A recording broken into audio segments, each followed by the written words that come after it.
Democratic History, authored by Dr. Rohit Day and Dr. Ornit Shani. A work that invites us to rethink one of the most foundational moments in India's modern history. When we speak of the Indian Constitution, we often recall the Constituent Assembly, iconic debates, and the final text adopted in 1950. This remarkable book asks us to look beyond those familiar frames. It brings into focus the vibrant, contested, and participatory processes through which ordinary citizens, social groups, and diverse policies across India engaged with constitutional ideas. In doing so, it reminds us that India's constitution was not only drafted in assembly halls, but also assembled in streets, courtrooms, petitions, protests, and everyday struggles for dignity and rights. At a time when constitutional values, democratic participation, and the meaning of citizenship are being intensely debated, this book is both timely and profoundly relevant. It encourages us to see the Constitution not as a static document, but as a living democratic project shaped by people's aspirations, anxieties, and claims to justice. We're especially fortunate this evening to have with us a distinguished panel of scholars, practitioners, and public intellectuals whose work spans history, political theory, law, media, and human rights. Their perspectives promise a rich and multidimensional conversation on the themes raised by the book. Before we begin, allow me to briefly introduce our speakers. Shri Suhas Borkar, editor of the Citizens First TV, will moderate this discussion. A seasoned media professional, broadcaster, documentary filmmaker, and activist, he brings nearly 4 decades of experience in independent documentary filmmaking. His notable works include Tees, Janvari, Jagaran or Gawahi, The South, A Shared Vision, Highway to the Asian Century, and the Gandhi Katha. He is convener of Jan Prasar and the founder of the Green Circle of Delhi and has been recognized as the city's green conscience for his environmental initiatives. Welcome, Mr. Borkar. We have Professor Anupama Roy, who is a distinguished professor at the Center for Political Studies, Jawaharlal Nehru University. Her work spans citizenship studies, constitutionalism, political institutions, law, and gender. She is the author of Mapping Citizenship in India and has held several academic fellowships in India and abroad. Her scholarship critically examines how law and political structures shape belonging, inclusion, and exclusion. Welcome, Professor Roy. Dr. Usha Ramanathan is an independent law researcher and human rights activist whose work engages with the jurisprudence of law, poverty, and rights. Her research and advocacy cover issues such as mass displacement, eminent domain, civil liberties, custodial institutions, technology and surveillance, and the Indian National ID projects. She brings a deeply grounded perspective on law, power, and the lived experience of rights. Welcome, Dr. Ramana. Ms. Shahrukh Alam is a senior advocate practicing at the Supreme Court of India, known for her work in constitutional law, human rights, and civil liberties. A graduate of NLSIU and the London School of Economics, she frequently writes and speaks on criminal law, judicial diversity, and systemic inequities in the justice system and contributes regularly to leading Indian publications. Welcome, Ms. Alam. Dr. Rohit Day is Associate Professor of History at Yale University. He is widely known for his influential book, A People's Constitution, The Everyday Life of Law in the Indian Republic, which explores how ordinary Indians engaged with the law and constitutionalism in the early decades of independence. He is the co-author of Assembly India's Constitution and New Democratic History. Welcome, Dr. Day. Dr. Ornit Shani is Associate Professor of Asian Studies at the University of Haifa. Her acclaimed book, How India Became Democratic, Citizenship and the Making of the Universal Franchise, has reshaped scholarly understanding of democracy and citizenship in India.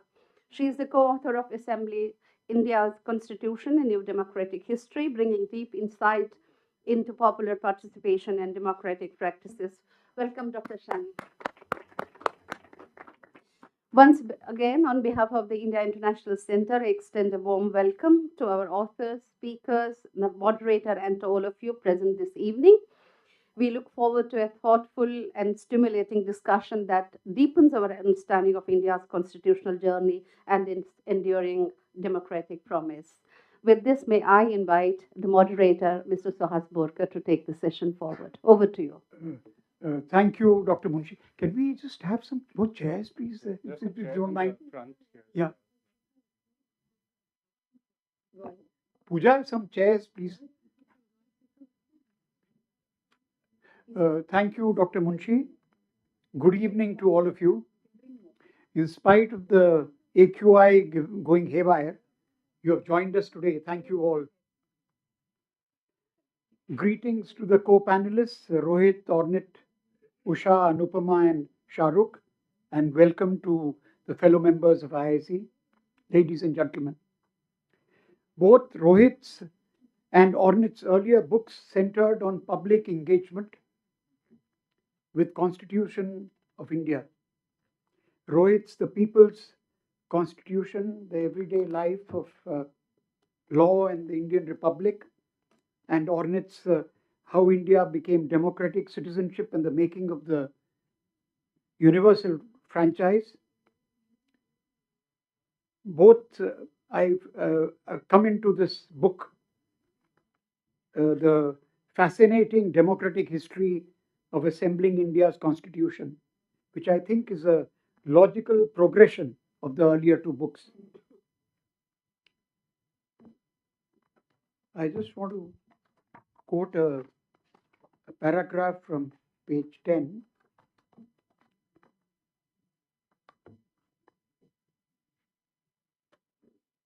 We both noted in our books independently of each other that there is no social or administrative history of the making of the Constitution, and that this account needed to be told. Realizing that we had each traced complementary materials of this untold story and that we were both embarking on writing this history, we decided to write it together. We assembled archives, conducted additional joint archival work, and continuously read the material together. So this is a brilliant work in tandem, which means they work together closely and in coordination, like a team or a bicycle built for two, where actions are synchronized to achieve a common goal. It implies a seamless partnership and collaboration. So congratulations to both Ornit and Rohit for this book. In this process, they have debunked a lot of myths. The Constitution was not an elite exercise anchored in the Constituent Assembly. A lot of participation from down below. The Constituent Assembly began its work in December 1946, but the public engagement intensified after the draft Constitution was published in February 1948. This publication was not originally planned, that's the draft Constitution, but was prompted by earlier public demands and hundreds of unsolicited suggestions received by the Assembly even before the draft was ready. On page 23, you have a sense of ownership by ordinary citizens, which I found remarkable, and you have traced it. There is this guy called Barka Kati. On the 8th of January 1947, less than a month after the Constituent Assembly gathered in Delhi, and 7 months before India would become independent, the Assembly's Secretariat received a letter from Guwahati, Assam, Neelkanta Barkakati. Letter typed on a small sheet of notepaper began by acknowledging his ignorance in constitutional matters and not knowing of such provisions which existed in other constitutions. Even so, it seemed to Barkakati that for our constitution to be democratic, in the true sense, it needed to give voters the right to recall.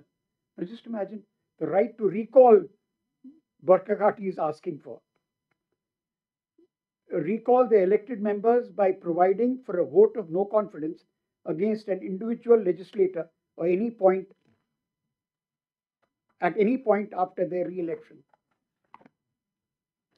Now, there's another thing which I found remarkable was the provincial legislatures questioning the Constituent Assembly that we are not dummies, page 166.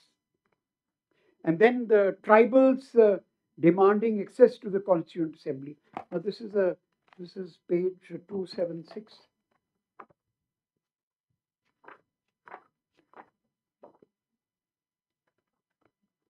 Now, there's the signatures of Adivasi students. There's 700 sign up that they want to be part of the process, and they want some special educational instruments.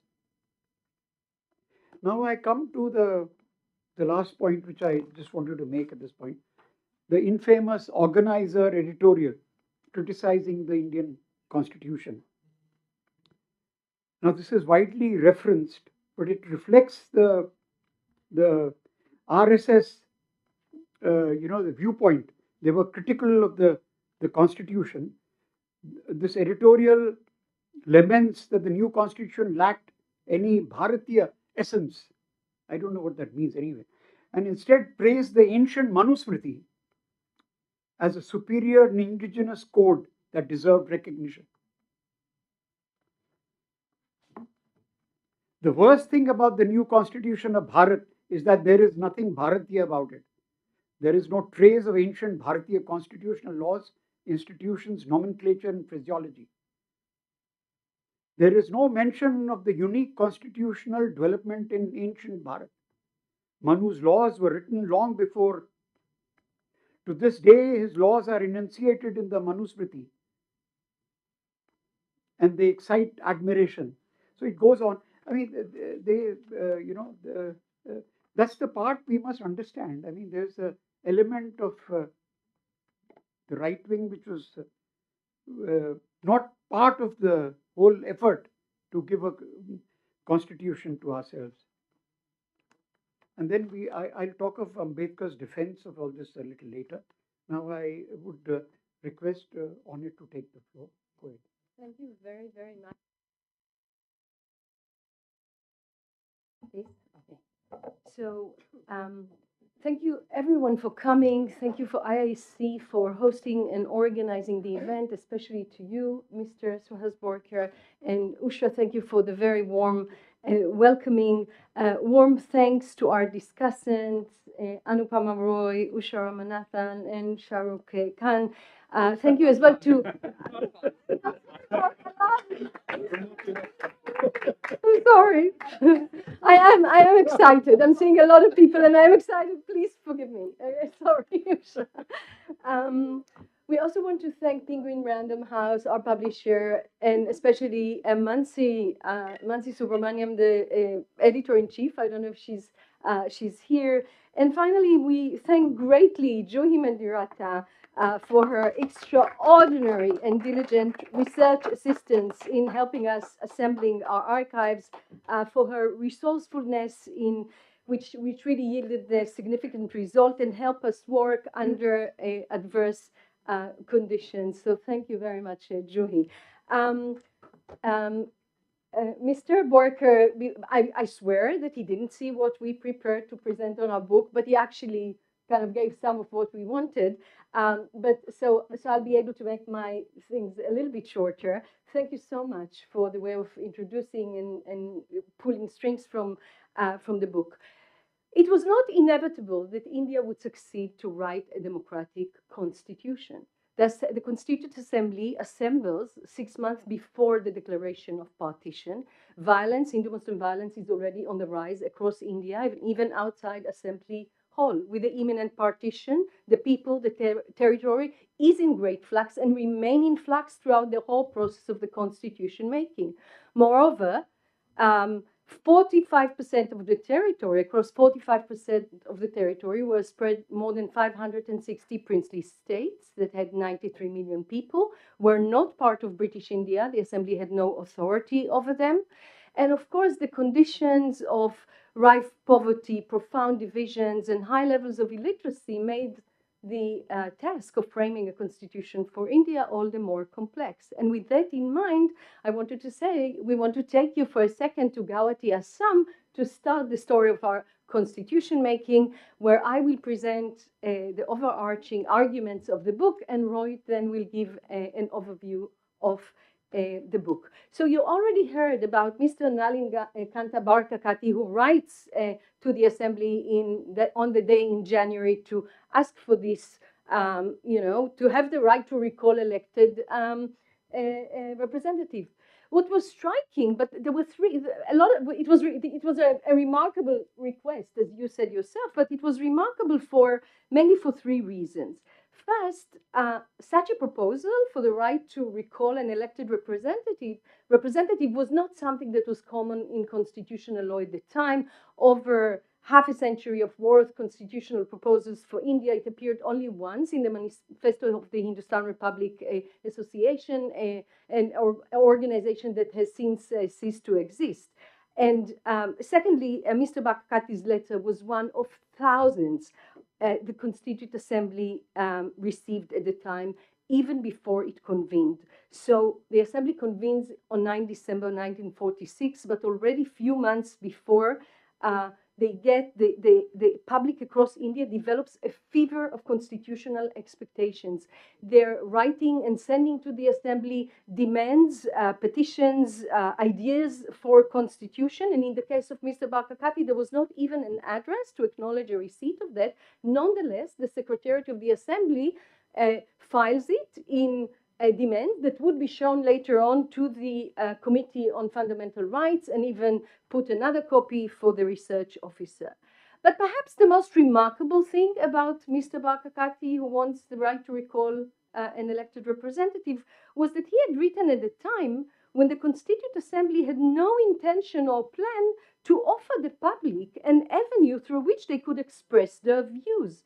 But from 1946, even before, as I said, the Assembly convened, and ahead of India's independence, the Indian public erupted with demands, ideas, and aspirations for the future constitution. This burst of constitutional consciousness among the Indian public emerged organically from below. It was not a result of a top-down efforts to educate the public about the constitution.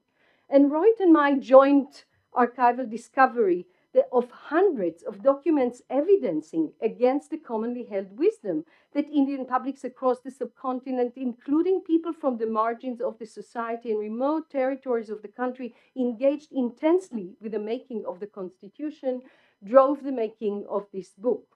So in the canonical account, the story we're being told is the Constituent Assembly convened in Delhi. It debated the Constitution, framed the Constitution, and in the canonical account, it's the Constituent Assembly debates and the text that have been the cornerstone of India's constitutional thought. And the long and rich debates resulting in the text became also the main source for scholars to study the Constitution and its implications for India's democracy. Scholars explained the production of the text as a result of elite conflicts, elite consensus making or elite conflict. They also looked at the transformative ideas that were emerging in the Assembly, or they were discussing the question of whether it is a continuity from colonial constitutional framework or departure. But in all cases, it was the constitutional debates and the constitutional text, and the debates are very rich, more than 5,500 pages, that formed the source of their investigation and basis for their understanding. Now, in the book, we are offering an alternative story. We explore the making of the Indian Constitution as it emerged outside the Constituent Assembly, driven by diverse publics across the breadth and length of India's territory and even beyond it. By turning our gaze away from the Constituent Assembly, we offer a new history and a new paradigm for understanding the making of the Constitution. The book reveals the existence of multiple parallel constitution-making processes underway across the subcontinent, showing that the Indian Constitution, as you already said, was not solely an elite exercise anchored in the Constituent Assembly in Delhi. From across the subcontinent, diverse Indian publics debated the future constitution and made constitutional demands. Informed by their lived realities and experiences at the time, the Indian public deeply engaged with the future constitution as they were assembling across the country to discuss the future constitution. Indians turned it into an open site of struggle. And in that process, constitutionalism as a practice and a language, that's what we argue in the book, became a medium through which their struggles and aspirations were negotiated. And it was this process of the making, we argue, that produced a resilient constitution for India. The vibrant life of the constitution in the making outside legal chambers was critical for its future reception, legitimacy, and endurance, and moreover, the deep sense of ownership the public assumed over the constitution through their engagement with its making became pivotal to the formation of India's democracy against many odds. Now, many of the public demands were not heeded to, but their ongoing contestations and engagement with the constitution making ensured that Indian constitutionalism was never limited to the final text of the constitution. Indeed, the text and constitutional interpretations would continue to evolve, and it was this constitution making process that manufactured a polity and constitutional language that would animate India's profound pluralistic politics. So basically what we're doing, we reimagine and reconstruct altogether the constitution-making process. We foreground the constitutional politics outside the Constituent Assembly as a key to sustaining its vision, and in so doing we pluralize the sources of constitution, making it its development in India. The book Assembling India's Constitution developed from our previous books, which were already mentioned. In How India Became Democratic, I explored the making of the first electoral roll on the basis of universal adult franchise, and I argue that the institutionalization of procedural equality for the purpose of authorizing a government for a purpose of voting in a hierarchical and unequal society as India is, ahead in anticipation of the constitution, turned the story of democracy for credible for India's people, and that people struggle for a place on the electoral roll led ultimately to a significant change in the constitution. In a people's constitution, Rohit shows us how people and groups from the margins of the society, such as prostitutes and butchers, employ the constitution and its language as they sought redress for infringements of their rights, resulting in particular from new state market regulations as soon as the constitution came into force. Rohit argues that the constitution profoundly transformed everyday life in the Indian Republic, and that this process was led by marginal citizens, often minority groups with little to no electoral leverage. Now, the fact that the key transformative promise of the constitution, universal franchise, was implemented in anticipation of the constitution gave the document credibility. It fostered public engagement with the constitution as people were struggling for a place on the electoral roll.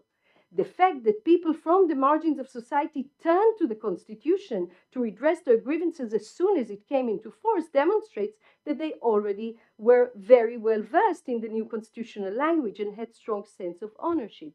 And assembling India's constitution uncovers how this came about.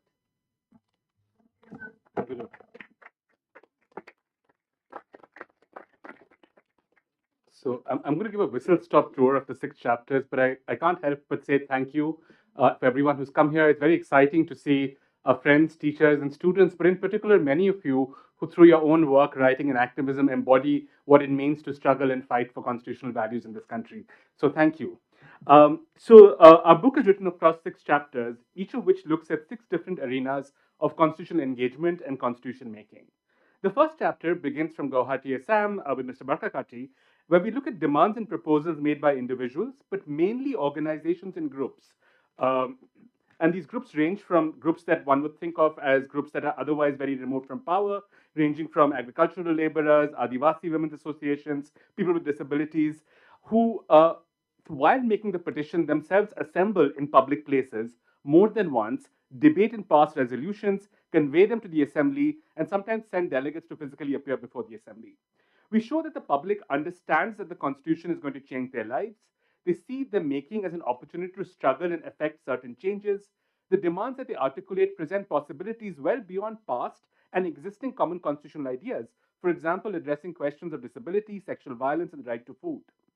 Moreover, listening to the demands, we can see that the overwhelming majority of the public voices their demands not just on maximizing their own interest, but through a deliberative process of reasoning.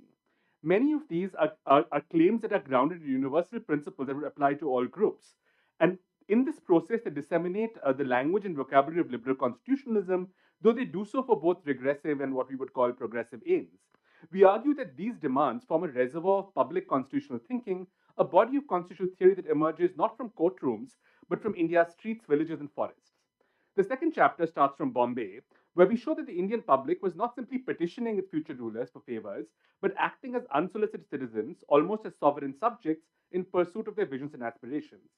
For instance, the original plan was the Constituent Assembly would function behind closed doors, and indeed that's been the model for constitution making. So, Philadelphia, the Americans do not have public broadcast of their debates. Ireland, the Irish Treaty gets debated without the public watching. And even as recently as South Africa, the constitution is written behind closed doors. And that was the original plan for the Indian Assembly. But the public began, not only did materials get leaked to the public began sending in their own responses, forcing the Assembly to adopt a more democratic process of consultation. And even then, the public sort of ran ahead of the Assembly, making unauthorized translations, sort of having public meetings where they condemned the draft at the center, and sort of forcing the constitution drafters to listen to them. In chapter 3, we begin with the tiny princely state of Shahpura and then move to Rewa and Ratlam, looking at a lively scene of competing constitution making in the 560 princely states, which comprised about 45% of India's territory and had a population of about 93 million people. The states that were not part of British India possessed various degrees of sovereignty, and in today's telling, we imagine it was almost inevitable that all of these states would merge into India. However, we show that the process of constitution making inside the states had a significant role in the forming of the Indian Union and the peculiarities of Indian federalism. We look at constitution making in princely states at three scales: within the princely states themselves, between princely states, and the emergence of these bodies that we often forgot about called unions of states, and between the princely states and the Constituent Assembly. The original Constituent Assembly, for example, had no power to enact a constitution for the states, and the draft constitution actually had a schedule that would list all the princely state constitutions as separate constitutions within them. And the chapter looks at how it came about and shows that it emerged from constitutional dialogues and politics between princely states, the people living in the princely states, and the union government. And this process sets the pattern for how India's federalism evolves over time, including a feature of asymmetric federalism, which we argue came from this sort of pulling process that took place. Chapter 4 turns to the Madras legislature to show that the constitution that was being drafted in Delhi was not just transforming the relationship between individuals and the state, but also between the existing state agencies and the new authorities. It was poised to create a new map of power between institutions. However, as we know that many institutions in India had a kind of long colonial legacy, provincial legislatures, bureaucracy, the army, municipalities, and by the 1940s, these were largely staffed with Indians and had a strong sense of what their institution's sort of jurisdiction and authority would be. They were not mere passive spectators of the process in Delhi. They actively sought to influence, change, subvert, or resist the emerging constitutional order through both public and private channels. We moved through provincial legislatures, the judiciary, bureaucracy, and local governments, particularly the municipality of Delhi, to show how these authorities actively sought to influence the constitution making process. And when we think of kind of success of constitutions, in many cases, a constitution needs the buy-in from these institutions to survive. And in many of our neighboring countries, one of the challenges to the new independent order was a body, be it the judiciary, the bureaucracy, or the army, sort of stepping in the way of what was unfolding. So, with this material in hand, we return to the canonical stage of constitution making, the Assembly in New Delhi, but we want to offer a new way of understanding the workings of Constituent Assembly. We have two aims. We make visible the labor, infrastructure, and ideas that went to staging the atmospherics of the Assembly itself as a public and lived space, the procedural rituals, the pulse of the debates, and the physical setting of the Assembly building, enabled and shaped the constitution making process. Secondly, we follow three actors from the assembly as they move across different places in India and abroad while the constitution is still in the making. And through their journeys, we reveal that India's constitution was part of an international regime of human rights and the practice of comparative constitutional law. In our final chapter, and this is a chapter that we hadn't anticipated writing, we look at the what were then called the excluded areas or areas that were largely populated by Indian tribes and Adivasis, and how they wrote themselves in as constitutional actors. Strikingly, one of the few instances where members of the assembly were face to face with the public was with relation to Indian tribes. The scale of participation of assemblies held across India's tribal regions, such as the 20,000 people who gathered in the Students' Field of Shillong in August 46, or the 100,000 people who gathered in Ranchi in 47, surpass every other meeting that we cover in the book. By drawing attention to tribal voices, we are not trying to recover an authentic tribal consciousness, nor are we suggesting that the Indian constitution making process is very sensitive to tribal visions and aspirations. Indeed, in most ways, it was not. By exploring the debates in the tribal areas, however, we want to challenge the idea that tribal people in tribal territories are an exception to India's constitution making process. The intensity of tribal expectations, the failure of the constitution to meet them, led to a range of conflicts, both violent and non-violent, that have over the years turned the constitution to an open site of struggle and transformed text and meaning. Constitutional amendments have created tribal majority states, given tribes autonomous governing bodies, recognized groups as tribes, entitling them to affirmative action, and granted recognition to tribal languages. The alternative tribal visions of the constitution that emerged at the time of her making were not erased through the hegemony of the draft, but remained resilient as a competing framework that offered resources, strategies, and aspirations to reshape the lives of millions of India's tribal people. Broadly, we want to sort of make two arguments. Firstly, we recognize, of course, that India's Constituent Assembly and its leaders were unique in some ways in their time. India remains unusual in a kind of post colonial country which could elect an assembly and write a constitution that endured. Indeed, Pakistan and Israel, that elected assemblies at the same time, sort of failed to reach a consensus, and most former British colonies had constitutions that were written for them from the outside. However, to attribute the constitution to individual greatness or the greatness of the ideas of a few men and women um, uh, poses a certain kind of risk, which is that we feel this can never be replicated. It cannot be defended. It required that particular set of individuals to come back together. And by expanding the cast of people who sort of engage with the Constitution, we want to suggest that the Constitution is a public document. It was shaped with public discussion and was defended and changed through public engagement. Secondly, we want to firmly rebut the kind of prevailing argument that comes from a range of political voices, which suggests that in some ways the Constitution is not indigenous. We want the language of the veena or the sitar. What we get is an English band. It's full of Western ideas. It's by a deracinated elite. What we hope we show is that Indians, really from all walks of life, were perfectly capable of engaging with these ideas and utilizing them to their own purposes. It was not a language that was foreign to them. Indeed, they had a sustained critique of the draft and the final constitution and have continued to struggle to change the aspects that they disagreed with. In constitutional theory, we often think of the constitutional text emerging first, followed by constitutional practices and aspirations. We argue in India, however, the public did not wait for the text to emerge to practice constitutionalism. And we want to suggest that when we think of constitution in India, it is broader than the constitutional text or the jurisprudence of the Supreme Court. We write this book at a time of global democratic decline, particularly in the countries that we live and work in. It made it all the more urgent to understand how a deeply divided society facing unprecedented challenges and mass violence was able to consolidate and build a participatory constitutional culture in a relatively short time. Thank you.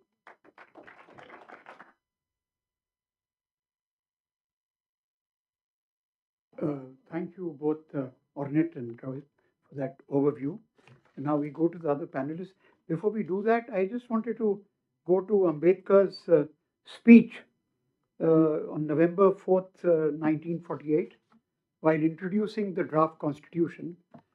Ambedkar acknowledges borrowing, things from various constitutions, but justifies it pragmatically. No constitution is entirely original at this stage in world history. More than 100 years have passed since written constitutions emerged. The scope and fundamentals are well settled globally. He argued that borrowing was inevitable and wise. Nobody holds any patent rights in the fundamental ideas of a constitution.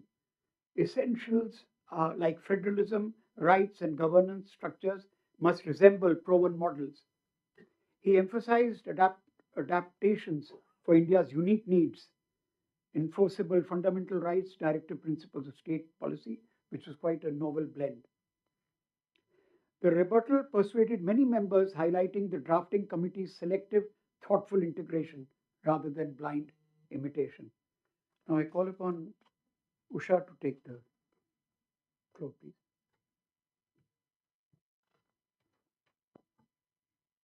Thank you. And thank you for the introduction to your book. I'm sure it will help a lot of people here. It helped me to have read it, but I still found it useful to have you both speak to us. I want to first start with saying that I'm grateful to both of you, not just for having written the book, but for having collaborated and written the book. It's such an unusual thing. And through the book, you don't see that there are two people fighting for some space in some hierarchical whatever. They are really doing it together. And it is fabulous. So it's very heartwarming. I know I didn't say this before, but I was keeping it for speaking there. And so that's my first thing. The second thing is, I think you're absolutely, I mean, it's not about the content of this, but your approach that both of you have to looking at the archives. I don't think lawyers do it enough. I think increasingly people are looking at texts as if they are the text after they have been written and after they've been brought to us. Even when we contest the process by which they bring it to us, we just accept it when it comes. So it's a good thing for us to be taught to think that there was a before and the before is significant. And your book does that really well. So thank you very much for that too. And using archives, actually, I don't even think we create enough archives. You know, as law people, we create too few archives. And it's really important to find, you know, to keep ideas and not to lose them. I mean, to know where the ideas came from. I mean, the provenance of an idea is really important. It's not like an idea is free floating in the air. It's like somebody brought it, were promises made to them, were promises made to somebody else, were promises kept, were they broken? Or were these things just being said, experimented with, and then cast off or whatever? So using the archive and giving us the place from where some of these ideas came in, that I think is really important. I was also, when we read the Constitution, we often think about the idea of the Constitution and the idea of law. And that the Constitution itself accepted the law that existed at the time that the Constitution came into being. And I found it interesting that Gandhi, for instance, had nothing to do with it. I mean, he started off as being, as being very committed after going to England and doing his whatever, coming back as a barrister. He was very committed to the law. And then somewhere along the way, he dropped the idea of the law as something that he wanted to engage with, unless he was forced to engage with it. So when he comes back from South Africa, he's not really engaging with the law at all. He only does it when, for instance, he's picked up in a sedition case, then only to say that this is bad law, I'm not going to follow it. And then again, the salt march, it's not like the salt tax was just, it wasn't then, it wasn't in the 30s that it was brought in, it was from before. But it made a good political statement to say these are bad laws, we don't need to follow them. So there was a challenge that he posed to the idea of law, which I don't think we have understood at all, not till today. I'm not going to say that your book helps us see that, but I think it provides us with enough ways of thinking about it and thinking about what got put into the Constitution, why, who wanted it, who didn't want it, what were they asking for. For instance, I mean, you start off with saying these institutions, they tend to take a larger than life space in. And I think you're absolutely right. When I read your book, I'm kind of looking at the place where you talk about judges and what they felt they should engage with the federal court judges and later the high court judges. And their interest is in preserving their independence. And I was thinking, did they say nothing about people's rights? I mean, what were they dealing with when they were sitting there? They were not concerned at all, or did they not think it was their business? Or was this some kind of judicial objectivity that they were keeping by saying, when the case comes before us, we will talk about people's rights too, then we are not going to talk about it. It was deeply disappointing. So it's not only the romance of people participating in constitution making, it is also the disappointment of seeing how how some people participated in constitution making. I'm not sure, I mean, I like the idea. I find the romance of people participating romantic, but I'm not sure that Um I was actually fascinated that so many people felt that they could write in and demand to be heard and demand to be part of the Constituent Assembly. It told me that something had happened before then. Obviously, your book can't be dealing with all of that, but I would really be interested in reading the many other books, many other ways of thinking that can come, that we need, that people were politicized enough to understand that when a country is making a constitution, they need to engage with it. And what is it that a constitution will have that they can talk about? Where did they get that awareness from? Because you have in your book uh, a place where you say that there was a campaign for India's future constitution that the British launched. And they advertised, there was an advertising blitz. And everybody, they're like all radio, anywhere where you could hear, they were trying to solicit opinion from people. But there was no response. And the Constituent Assembly did not solicit, but they got a lot. I also found it interesting that the Constituent Assembly did not, like when public interest litigation was first introduced in the Supreme Court, when we went a few years later to see what was happening with all the petitions that were coming to the court, we found that there was a convenient dustbin. And everything other than that which came in English or Hindi was dumped into that because there was no one there to sit and translate all of this. They don't know what to do with it. So, okay, these problems can wait till later, and they were just dumped. You don't see that happening here. So actually, I find that I actually belong to that class, which has a huge amount of respect for those who worked to produce the Constitution. I don't think it was easy. They were doing it at a really difficult time. They were statesmen, statespeople. They were not petty fogging around. And, when I think of what happened, what Rohan Alva writes in his book about what happened with Article 21 when it came in, and when people in the Constituent Assembly, members, were protesting, saying that you've put procedure established by law. That means Parliament can do anything they want. You can't allow a thing like this to happen. They, in any case, they push that provision through. But Ambedkar is uncomfortable. And he goes back and then he thinks about it and then he comes back with Article 22. And it's one of those real tragedies that in that well-meaning moment, he introduces the idea of preventive detention into the Constitution, into the fundamental rights chapter of the Constitution. I don't think that's what he meant to do. But when you don't have enough time, you can actually have disasters like this. So the push came from many places. I also don't really think that all these people who are sitting in the Constituent Assembly were only speaking as individuals. I think they were representing various people, and I don't think we have a record of whether they spoke to people in their constituencies or in various kinds of spaces and came back. That's for another study. And so your study is important because you say that there should be many other studies like this. What is in the document you're able to produce for us? And that was really, really, really useful.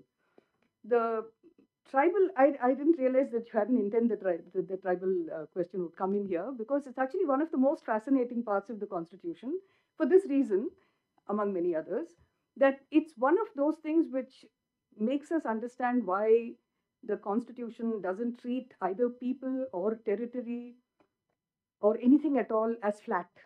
It's not the same for everyone. It's not uniform. It can't be. And so when you have a fifth schedule and a sixth schedule, it doesn't just tell us what the fifth schedule and sixth schedule is saying. It says that land, people's interest in land, people's relationship, tribals' relationship with non-tribals, it's not flat.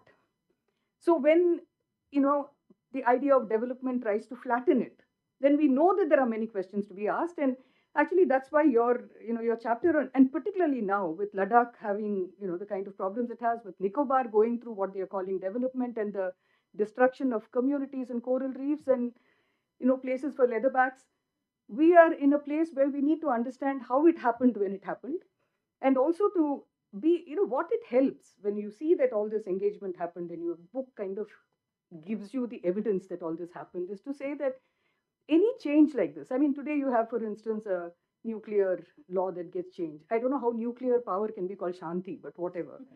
So you have a law like that being passed, like it doesn't matter, like I've cut my nails and I need just to trim it. It's not that simple, no? So the book tells us that actually honest constitution making, honest law making requires people to speak. It requires people to be heard. It requires for that to be understood while making that law. One of the things that's very interesting about the about the constitution and laws itself is that, there are many laws. I mean, every law that is made by Parliament applies across the territory of India. There are exceptions where a governor might have to actually operationalize it in some places, whatever. But it's fascinating when you think of this time. First of all, like I'm sure your book demonstrates, that we didn't even know who the people of India were. So we had the first election even before you had a Citizenship Act. And you have a tentative kind of citizenship. Anupama knows all about this, and she's taught some of it to us. So that's a fascinating time. But the real amazing thing is that they could make the constitution and later laws which will apply to people who they did not know, and in some cases did not even know they existed because they were on a territory. So what does that tell us? I mean, how does it tell us to think about the law? So there are, you don't have to say that in your book. You say so much in your book that can stoke thought. And for that, I'm grateful. But thank you. Do a lot more work. We'll be waiting here for you.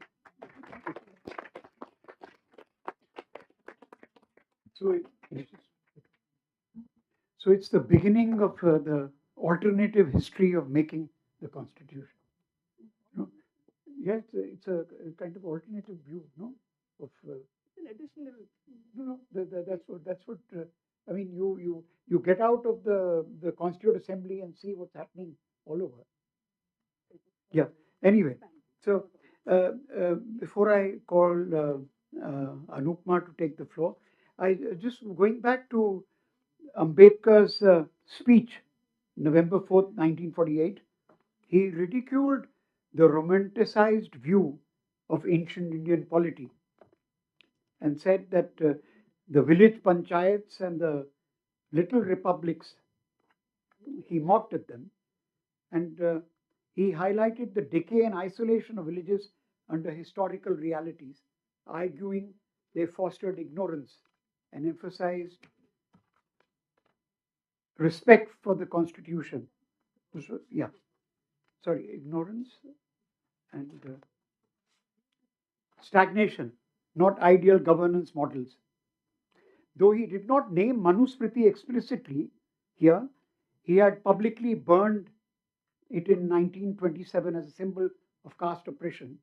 His broader critique rejected caste-based or theocratic ancient texts favoring equality and secularism. Over to you, Anupam. Thank you, Mr. Borkar. Thank you, Rohit and Ornit, for writing this wonderful book.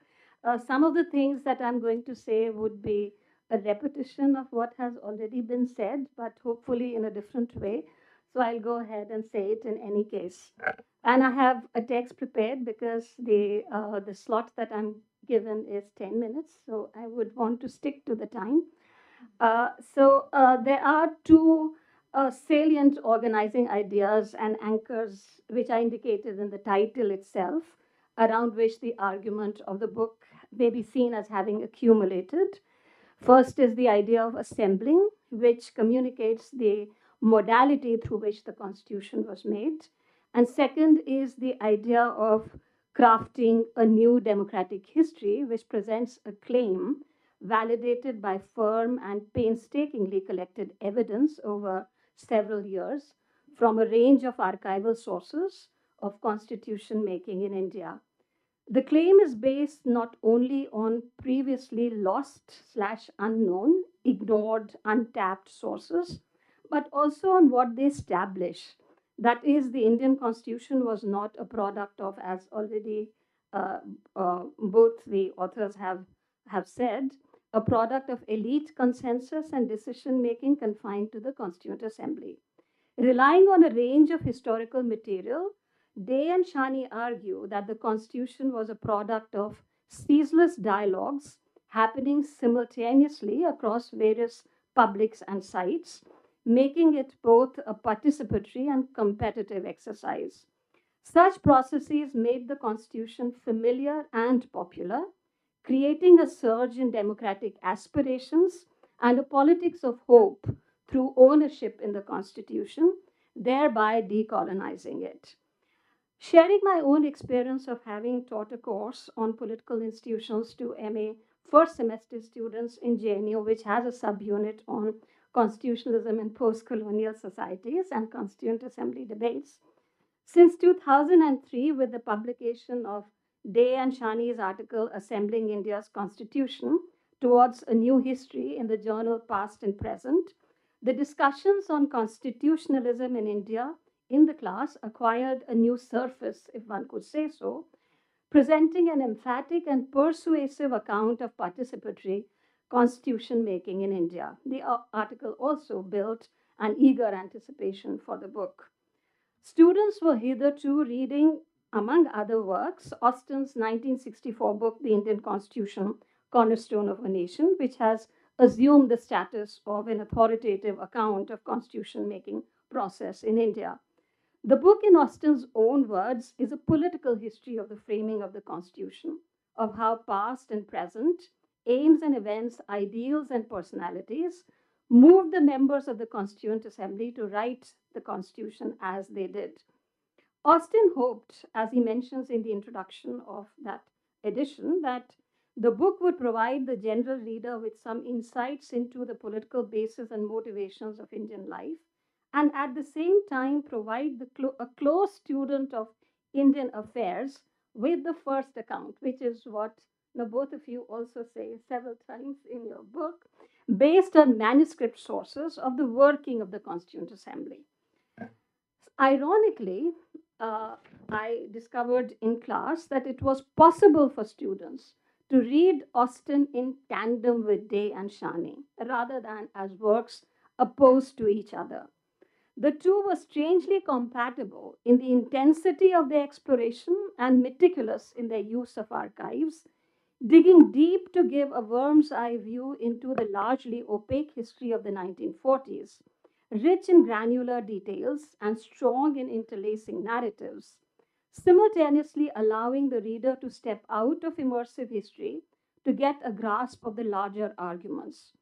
Even when the two are making different arguments, it was possible to see the two works as belonging to the same ilk and vintage, which in their own ways have produced authoritative accounts of constitution making in India. One attributing a foundational role to the Constituent Assembly in framing the constitution, and the other pluralizing the authorial space to see it dispersed across several sites, unevenly competitive in their influence over constitution making. Day and Shani are, however, breaking new grounds.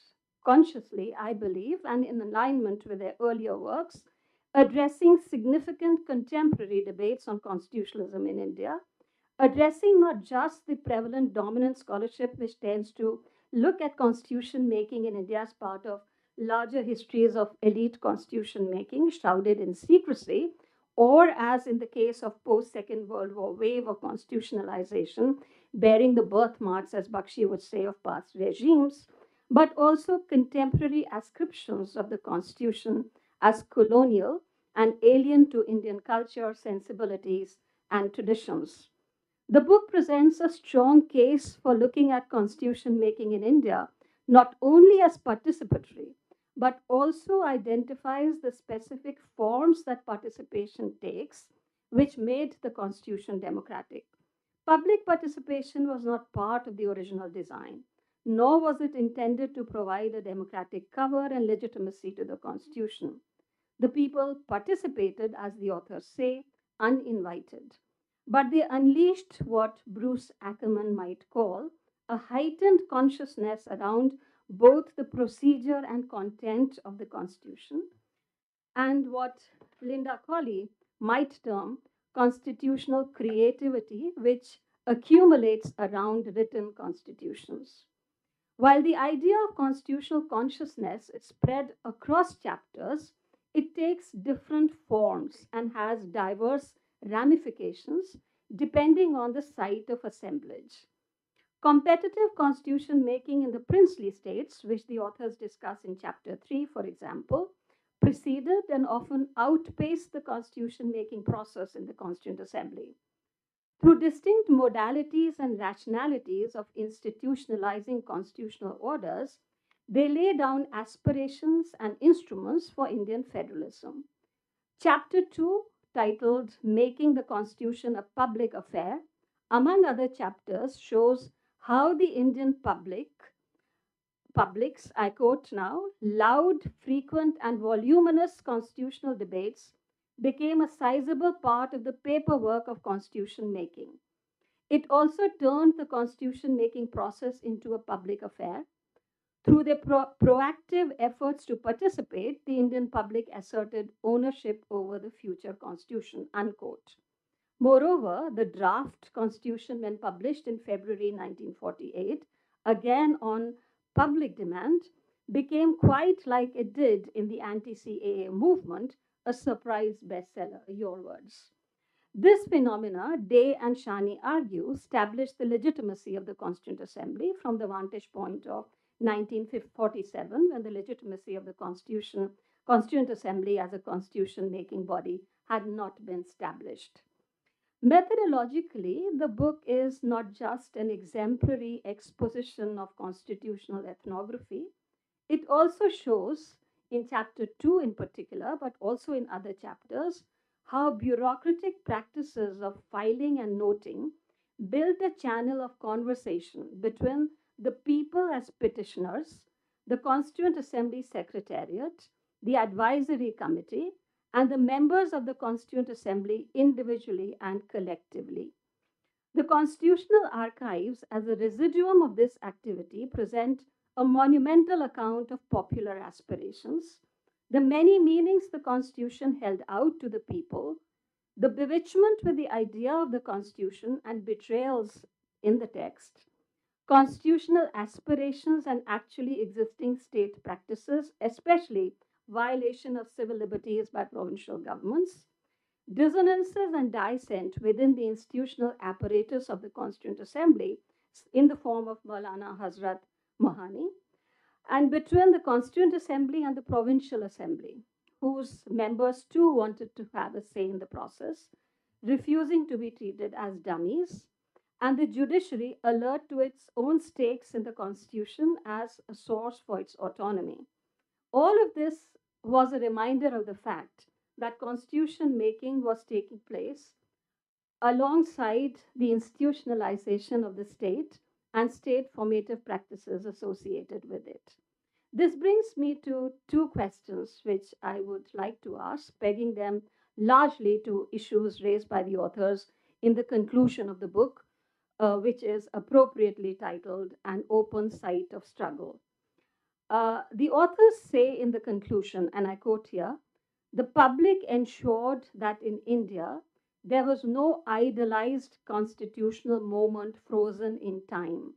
Instead, they turned the making of the constitution into an enduring momentum for India's democracy and its democratic politics. The constitution became an open site of struggle, and the constitutional energy that the public unleashed at the time of constitution making has never ceased, unquote. Now, the theory of constitutional moments, as proposed by Bruce Ackerman, draws upon history to look at constitutional theory and practice together. The constitutional order for Ackerman is best rediscovered by reflecting on the course of his historical development, and the real constitution is not solely the text of the constitution or what the judges say, but it's also a set of principles adopted by people at extraordinary moments of intense constitutional participation and deliberation with or without changes in the constitutional text. These moments result in constitutional transformations and may potentially occur anytime, not only at the founding moments.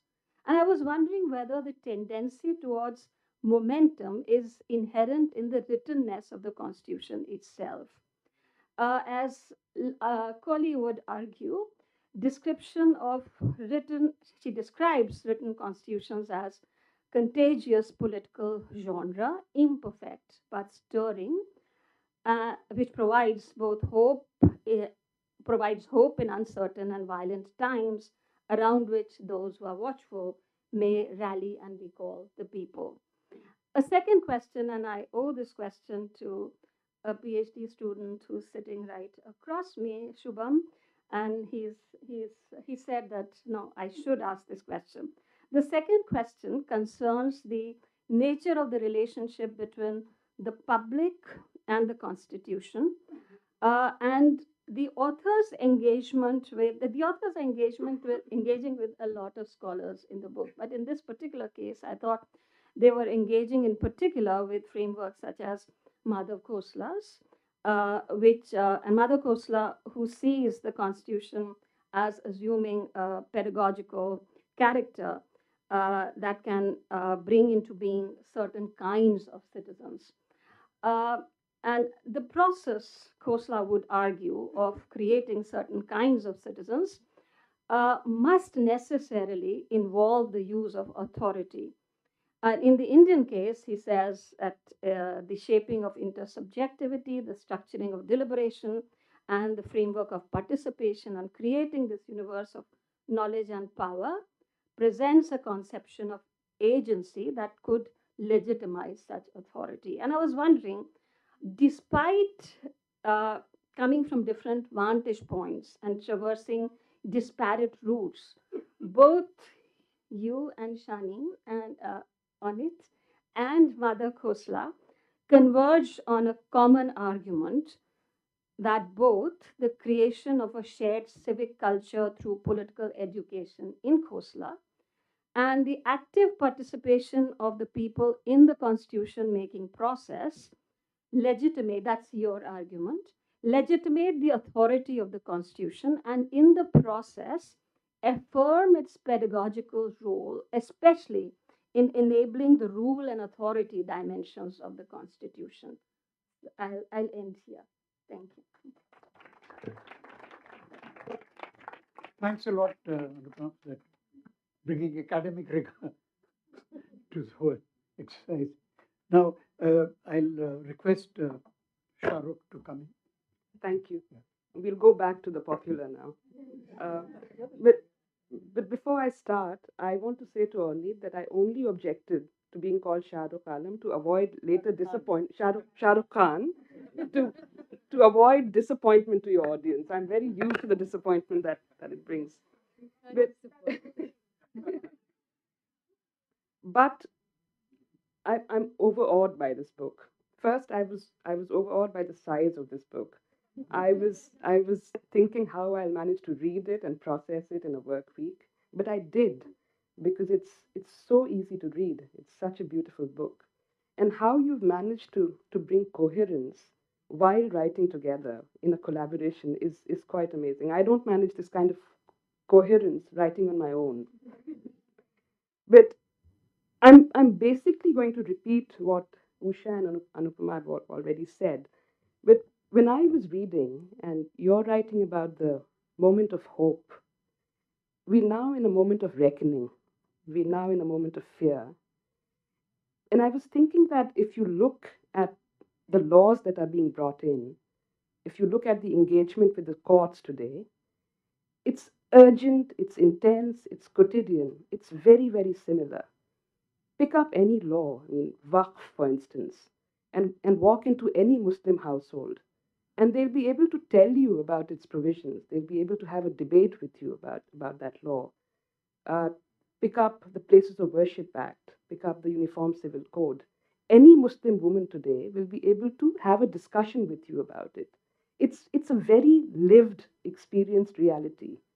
Pick up the UAPA. Any student, especially students from JNU, will be able to discuss Section 45D with you. They'll be able to tell you what bail is all about. Municipal laws. Any person will tell you about demolitions. Your own work on it, your own previous work on adult franchise, the SIR today, the Special Intensive Division, there's an intense engagement with it. There are Jan Sunwais happening, there are pamphlets, there are people working on the ground. So there is the same level of quotidian engagement that you talk about. And on the other hand, also, if you look at the language of the writ petitions that are being filed in the constitutional courts today, affidavits that are being filed that use words that are not constitutional, that aim, to my mind, to sort of push the boundaries. Words like invaders, words like barbarians, when talking about conversion laws, when talking about Places of Worship Act. So there's a lot of pull and push and a lot of very visible engagement on the ground. The first question I asked myself was that if 75 years from now, a history was to be written of the Supreme Court today or the engagement with laws today, what would that be like? Would we talk about the democratic transformation? Because there is democratic transformation happening. There's a lot of activity happening. But if you do a top down job, if we were to write a history of the Supreme Court today, or not today, 75 years from now, it'll be easy to do. It'll mostly describe more or less unresponsive, regressive court. But if you were to write of the engagements that people are making with the court today, uh, the democratic processes, would that also be a fair assessment? I ask myself. Would it capture the Veshat today? And I use Veshat very deliberately. I'll come back to that in a moment. So I'm thinking whether that will give you a fuller picture, whether a bottom up approach of writing today's history 75 years from now will give you a fuller picture or not. It is a moment of democratization. It is a moment of transformation, even if not for the better. The second question is Usha talked about it already. What was before what you describe as the original moment of constitutional politics? Where did that awakening come from? Was there a vacuum before? And I was reading this very interesting book called Badshah, Bandar and Bazar by Jagjit Ladli. And it's just an aside, but he says that canon and qanun have the same roots in Greek. And canon through Latin became canon, and through Arabic, qanun became qanun. But he's actually talking about the first codification of qanun by Aurangzeb, if you please, the Fatwa Alamgiri. And that also led to a kind of political awakening, because every time there's a canonization, every time there's a codification, there's something happening to people. So that, I mean, there is a very long history, a very different kind of history of political awakening. And then it continues also, not always in the language of constitutional politics. I mean, Mandal Kamandal, for instance, was a period of democratization and then a reaction to it. So when you speak of the original moments, the making of the constitution and the process of democratization, what is it that you're bringing to the table? You're saying that perhaps that was the first process of democratization of politics, where the language and practices of constitutionalism were used for the first time, or were sort of invoked and then appropriated for the first time, and then they continue. But do they continue? Uh, Shaheen Bagh and constitutional politics, the language of constitutionalism.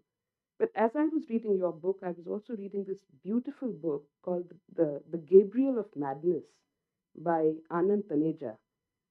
And he says that along with the language of constitutionalism, there was also another language that referred constantly to Islamic traditions and Islamic motif. And he uses muhabbat and veshat. Muhabbat, love and belonging to the nation, and veshat, of unrequited love, where you're basically in a desert and you don't know what to do.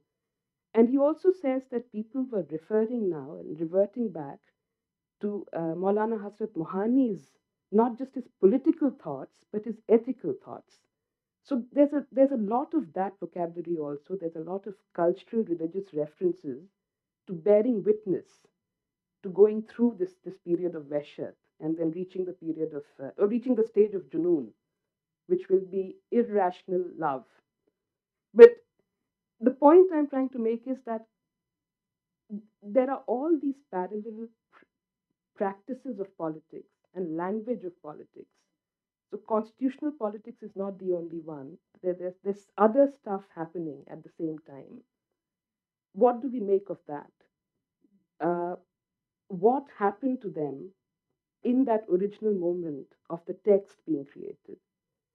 And then you raise this question yourself: what happened to other competing constitutionalism in the moment that the text was created?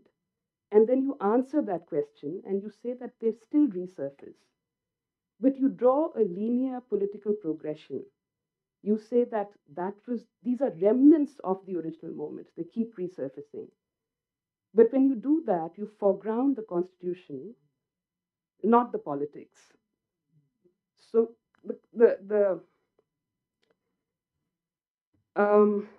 constitutional politics is then one amongst many means, but not the central idea. So politics is not the central idea, constitutionalism is the central idea. And I'll end with just one last story, which is about Justice Zach Yaqub of the South African Constitutional Court visiting Delhi, and I happened to meet him, and he suddenly said to me that I don't understand how your judiciary can decide the basic structure of the Constitution. And I was stunned by that. I said, who else but the judiciary? Somebody has to circumscribe it. And he looked at me and he said, well, that means that you're not doing your politics well.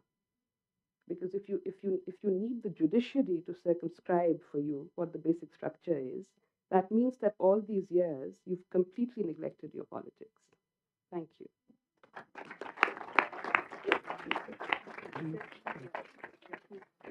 Shahrukh, can you put that? Shahrukh, yeah, that actually brings us to shifting focus from the document to the practitioners. And Ambedkar had rightly warned, however good a constitution may be, it is sure to turn out bad if those who work it are bad. So we are going through that phase. Now can we open it to the floor now? Yeah. You want to respond first? No, let's get that. Yeah. Okay. So here goes. Yeah, go ahead. Hello. Good evening to all. My name is Shaurya Su, and I'm a PhD student from CPS. I haven't read the book, so my question was on the contemporary issues of when we talk about the 16th presidential reference, the role of institutions encroaching upon each the jurisdiction. So the constitution is very silent on many aspects. Commission and the way they are approached today. So, what does the book shed some light on those aspects? And what were the findings that you found out from your research in that aspect? Thank you.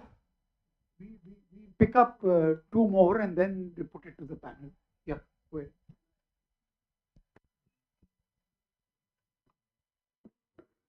I have a very simple question. Thanks to the authors. I am also here to read the book. This is in connection with this notion of ceaseless dialogue that Anupama mentioned about it. One of the key terms which went missing in our constitution was secularism, and scholars and historians have debated about it for a long time. And one of the most persuasive explanation of that particular puzzle came out from a lecture that Sabyasachi Bhattacharya delivered as the president of Indian History Congress in 2016.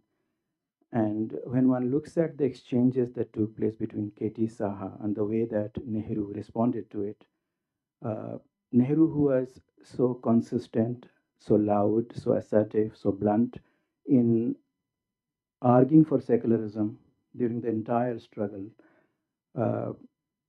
made remarks which appeared as if secularism, or the word, was very trivial. And subsequently, given that amendment starts and Nehru ruled India for quite some time, many of his ideological rivals like Patel and Shyam Prasad Mukherjee had had moved out of cabinet and all, still and left the world, still the word was not incorporated. So my question is this: in your this effort about this whole public reactions and deliberations and notes and exchanges, uh, are there reactions to that from certain quarters and how that was dealt with? Thank you. Take one more. Yeah, go ahead. Yeah, hi. So one question was placed by Professor Anupama. I would just say that could you talk about more about the nature of pedagogical, which you seem to hate in the beginning and then become in the end? Secondly, when I was reading your work, I mean, there almost seems a conflation between certain types of binaries, right? For example, when you say participation, there is a constant feeling that you're talking about participation of two kinds. Sometimes people are participating and trying to participate because of the anxieties. What would the constitution be? And sometimes it is about aspiration, like we want the constitution to be like this. I mean, also these boundaries are blurred. I mean, sometimes because of anxiety, you say something, right? Also, but when you talk about participatory constitutional culture, see, one thing is speaking, one thing is being heard. I mean, when you start the trajectory from the first chapter and then you go to the Manipur thing, what happened in Manipur, and we see what Shahrukh also talks about right now with Kashmir and different things. So, I mean, where, for example, I'll say that, when Udit Bhatia says in this, when you start reading, now we are at a point in scholarship where we are dissecting Constituent Assembly debates in terms of arguing speech act or bargaining speech acts. But then how do we not glorify this work? We also, in Anupama's class also, we discussed a lot. I mean, it's almost a romantic fervor that gets with the constitution when you talk about in your people's constitution also. So how do we deglorify it? I mean, there is a romanticism into it. And then while you talk about, like, you shift the gaze, but it's always, continuing the metaphor, it almost looks like you're looking with the side eye to the Constituent Assembly again. So trying to shift the gaze with the side eyes is the Constituent Assembly, because there is no interpersonal relationship. So how do you view those interpersonal relationships? For example, what is happening between upper caste and lower caste groups? You make a triangle, right? From upper caste groups to the Constituent Assembly, lower caste group to the Constituent Assembly. So what happens between those groups, those interpersonal? Because even if you shift the gaze, the side eyes is still towards the Constituent Assembly. So that is something. I think we'll put that to the panel now. Yeah, go ahead.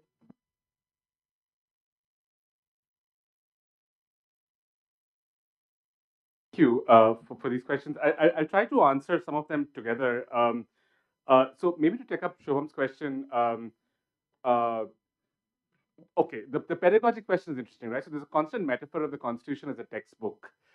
The issue with textbooks is they're not popular documents. You don't love a textbook. You don't sort of you use a textbook, but you don't get to edit it yourself. The textbook is edited by a committee. And the idea of the constitutional textbook really is that there is a group of people who decided to create these values that would civilize the rest of sort of Indian society. At least what we found in the archive, that wasn't the case. And in many ways, the constitution fell far short of what it is that the public was communicating to them. So if we think of a constitutional project as pedagogic, it is actually the public trying to educate the governed and pulling them to it. And I think it's an interesting sort of question about constitutional morality that's often talked about. And I see Professor Bose is here. I remember him in one of his speeches in Parliament sort of pointed out that Zarul Hassan Lari says that it's not just the people who have to learn constitutional morality, but the state that has to learn constitutional morality, the government has to learn it. So I think part of what we're trying to do is to sort of make that second process visible. And I also want to maybe talk a little bit about the centrality of the assembly. So, as Usha sort of mentioned, the assembly is not a body that's hermetically sealed off from the rest of society. And I think various scholars, Aditya Nigam and others, have tried to point to it. But most of the reading has been done through the texts of the assembly debates. What we show is that the assembly members are traversing through multiple spaces. So, if we think of Hansa Mehta and Hasrat Mohani, two figures that we look at, Hansa Mehta is in New York in the UN, she's in Delhi. She's at the AIWC National Conference. She's also in committee meetings. If you read the Constituent Assembly debate texts, you hear her speaking thrice, one of which is singing the Vande Mataram, and one she's giving the flag on behalf of women of the nation. But if you look at all of these other spaces, she's thinking and talking about the Constitution, not just to Constitution makers, but also inside Zananas, inside women's schools and colleges. So it's a way that connects the world of constitution making to other assemblies. Similarly with Mohani, he's in he's attending Urdu Mushairas, and he's also in refugee camps and riot-torn streets, and he's in the assembly. So there's a way in which the assembly itself is part of a wider web of politics. The second, I think a lot of the questions also talked about it, which is what is it that makes this possible? And it's really a sense of a rich associational life that exists in India in 1946. we tend to be dismissive of some of these associations because they don't conform to our notions of what a modern civil society association is. So, how is a caste association a good form of associational life? But I think what we show is that they perform a role in creating public reasoning, public engagement, and a sort of public conversation. And some of our crises of today is about the weakening of certain forms of associational life or the dependence of associational life on certain kinds of regulated funding or formalized through certain kinds of political parties. Yeah. Firstly, thank you so much, Usha and Pama, Shahrukh, for the questions, for the challenges. Very briefly, and maybe that complements some of what Rohit was saying. Anupama, you asked us about the question of the momentum and about where we stand with, with that actually it's not contradictory to Madhav's Kostler's book, which actually is very much in terms of the argument follows Austin, and as you said, you read in class in tandem. But I guess I would, I would think about it in the following way. You said something like you reach ultimately this public constitutional culture is something that comes from them. It's just one comes from above and one from below. And I think that yes, there is an assumption, and that's with Austin and with canonical account, an assumption that this pedagogical text for undemocratic society will create this kind of civic culture, constitutional culture, etc. But when I read Rohit's book, A People's Constitution, and I read about Husnabai, the prostitute, and the 3,000 butcher, I thought, can it be that because today we enacted the constitution and now you Indians, you have constitution, can it be that that was enough for people to go to the court? No, it meant that they didn't simply have the language and the knowledge. They were actually so well versed that when these 3,000 butchers go to the Supreme Court, they don't use what the judges expect them to do, the religious argument, the fundamental rights. They go to direction principles of state policy, and they go to surveys about agriculture and husbandry. And it's so such sophistication is something that, so I think, going back to the question, I think that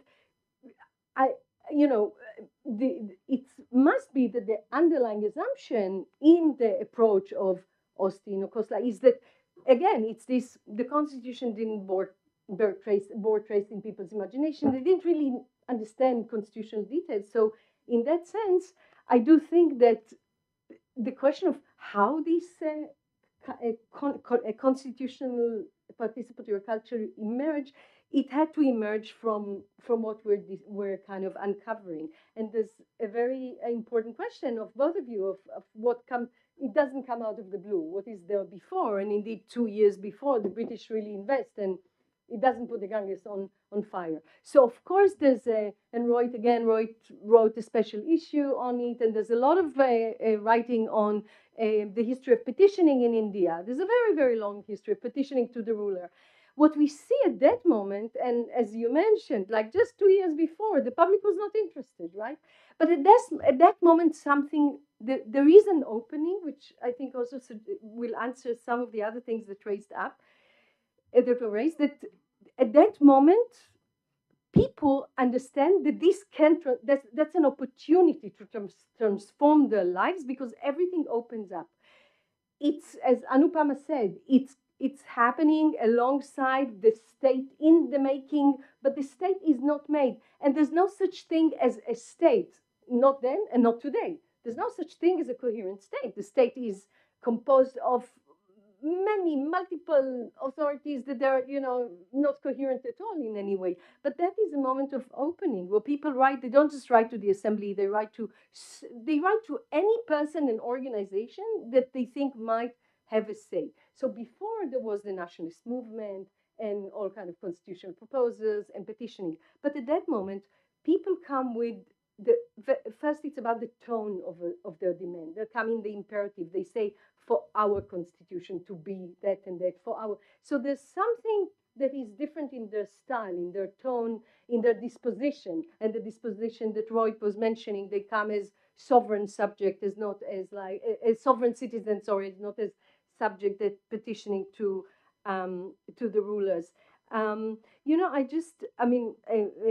what you said is kind of, it's a big push. Like the question is, what do we, I'm going to the South African visitor. So, when you said it, I was thinking, when he said you neglected politics, that means you neglected politics.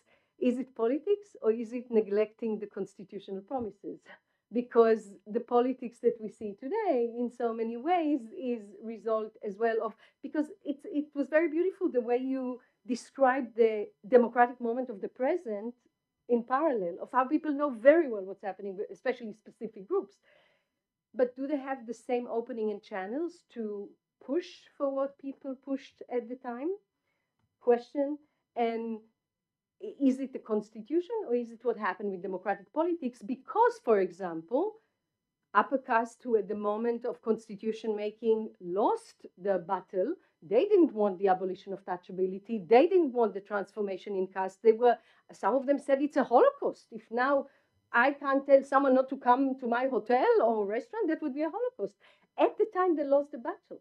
I mean, we see what's happening from the mid-80s in India with the rise of Indian nationalism. The context is, in fact, democratization, right? Regionalism in politics, backward lower caste. So I'm just giving hints to this. Roy, do you want to add to Just that? very briefly, Sharat, thank you. This is a much longer conversation. Constitutions are hegemonic, and I think what this process did is it required other forms of politics to take on a constitutional, at least a covering. And I can think of like two examples, both the kind of movement to decriminalize 377, but also, I mean, today's a good day to think about it, the institution of Manrega. It had to be done through the language of right to food. So one could have argued that you didn't need to do a constitutional claim to require that people should not starve, right? So there are possibilities that active translation requires, but also things that it leaves out. And you're absolutely right to point that out. I just want to say sorry. I'm sorry. When you said it required them to take the constitutional cover, I was reminded of the infamous FIR 59 of 2020, which says that this was a conspiracy. It only took on a secular cover. Can one of you answer that question on the Mujib about secularism? Yeah. Do you want to go ahead? And So it's interesting. It doesn't come through most of the correspondence that goes to the assembly, but the question is, it's quite recognized that this is going to be a pluralistic society with a place for various faiths, and there's a lot of concern as to what is it the state would do. What was interesting, we found that the general narrative, if you look at the assembly debates, is concerns about religious freedom are raised by religious minorities. But when we see the petitions to the assembly, the question of religious freedom is most frequently raised by groups that describe themselves as Orthodox Hindus, who are concerned that the government is going to abolish untouchability and force in social reforms. So there is even a suggestion that the same way, there's a kind of alliance suggested between sort of the same way that you have Sharia law, you should also consider Orthodox Hindus a minority and allow them to have their own religious practices. So I think there was a commonsensical sense of pluralism, and there was a kind of open question about what degree of state regulation there should be. I want two things. One, I want to acknowledge what you both said about that you can't see the two people wrote the book about the coherence of writing. Thank you. It meant a lot because we didn't write it the way people usually we kind of co-author. It's not that I wrote one chapter, Roy wrote another chapter, we exchanged, we discussed it. No, in fact, none of us imagined as we write in the book that we ever write a book together. We started it by reading together and discussing the archival materials and literally sitting at the same desk and writing together. I know it sounds like impossible, but of course, the alignment of ideas and prose just took a long time, but thanks for that. I do want to also say something about the notion of romanticizing or the glorification. So I think Usha in her comments made a very strong point about she was disappointed by the judges. They were just worried about their independence, but they didn't talk about what about the rights of the people. So if you read the chapter, if you read the chapters on the tribes, yes, you start a book and there's excitement, the fever of constitutional expectations, and the people come and camp in Delhi to try and be seated at the table to influence minority rights, etc. But we end up with tribal people who are actually, coming with very advanced notions of representation. For example, their representatives who speak to the committee of the Constitutional Advisors say, we just here as a channel to hear what you say, and we now have to go back to our people to see what they think. But the assembly committee just, you know, it hears them, but it doesn't listen to them, and they end up with a schedule that is worse than what they had before under the last constitutional framework. So we're not having any story of glorification in the same way that constitutional momentum, and not moment, because the open site of struggle, the fact that people saw themselves as, you know, can go, and that doesn't mean that always it will be for progressive directions, as was at the moment of the inherently at the moment of the constitution making, and that's democratic politics. Can I ask you a question on this? Was there anything in your working together and writing where you had to drop an idea because you didn't agree? Because I didn't see anything in the book where you disagreed. Not okay, Rohit, correct me if I'm wrong. We didn't have a moment of dropping idea because we actually really spent a lot of time on thinking the idea, but we had to drop. I mean, there's so many things that didn't go into the book. I mean, there's the full section that we were both like, it took time. I mean, Rohit, you please come into that. But both of you agreed to drop it. Again, there was agreement to drop that. There was no disagreement at all. I think we learned a lot of things together. So we both came from different backgrounds and presuppositions, and I think part of it was just discovering all of this new material, which in some ways challenged our own assumptions about certain things. So it looks very coherent now, but it took a while to come through. I think the one thing we wanted to do, but we couldn't, was thinking about the process of amendments. We were going to enter the question of the First Amendment, especially now because it's often used to frame how undemocratic supposedly Nehru was, but really think about this as another moment of dialogue, and hopefully it will happen sometime in the future. Yeah, that's interesting because there were 2,473 amendments. You know, that's quite crazy. Yeah. So can we take more? Yeah. Go ahead. Okay, first of all, many congratulations to the authors for writing this book, and also to the panelists for sparking a very, a robust, discussion. There's always a celebratory atmosphere which attends the appearance of a new book, and I don't want to puncture it. But I do want to introduce an element of skepticism to perhaps question the celebratory account of India having produced a constitution in short order in very difficult times. Now, I'm a historian, so first of all, I would like to say that this engagement with constitutional thinking among the public at large did not begin in 1946. There is a very vibrant intellectual and political tradition of anti-colonial constitutionalism that goes back to at least 1905, if not before. And it would seem to me that some of the finest ideas about a genuine democracy and federalism lost out in the post-colonial transition, did not find a place in the text of the Constitution that emerged in 1950, because after all, nearly 2/3 of the clauses were taken lock, stock, and barrel from the Colonial Government of India Act of 1935. So I think the basic question that I want to pose to the authors is that I think it's wonderful that you have, collected this whole range of public demands that came before the Constituent Assembly, including, of course, from the tribals, which I find the most fascinating aspect of the discussion. But were any accepted? I find it very difficult to believe that a drafting committee and the elders of the Constituent Assembly, who did not accept even one progressive amendment that would have made the Constitution more democratic and federal, not one constitutional amendment brought by men like K.T. Shah, who was mentioned, Hari Vishnu Kamath, Sheban Lal Saxena, each one was negatived. I read through all of the volumes of the Constituent Assembly debates while the 2020 anti-CAA movement was going on.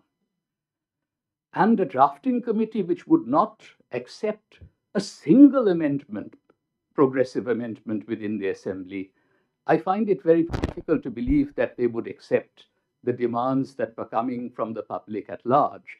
And you yourself have accepted that you begin the book with an Assamese citizen asking for the recall of that was not accepted. It's still not accepted. We would do well to have a right to recall. Similarly, many of the tribal demands were not accepted. The sixth schedule does not reflect the tribal demands even of that time. So I think there is a little bit of a disjunction between this, upsurge of wanting to shape a future, including our constitutional future, and the extent to which, these ideas were actually, were able to permeate the final, document that emerged. And as a result, there was also quite a lot of disappointment in the immediate aftermath of the adoption of the Constitution. We tend to focus simply on the right-wing sort of organizer critique. But there was a lot of sophisticated critiques that emerged from, broadly speaking, the left, which the left seems to have now forgotten in the current sort of scenario. So I think there may in fact have been some real, constructive critical scholarship on the Constitution between 1950 and 1964, when Austin's book appeared, which I happen to think is an utterly mediocre book. So there is work, need for, more work by young people. And again, if you simply look at the princely states, it becomes a problem in addressing the question of federalism. Because as my student who did a PhD last year, Aniket Dey, has shown, there was a distinction between an imperial lineage of federation, which was inherently authoritarian, and the anti-colonial lineage of federalism that was part of constitutional thinking throughout the first 5 decades of the 20th century. So I would really want to ask you how many of these creative public demands actually found acceptance?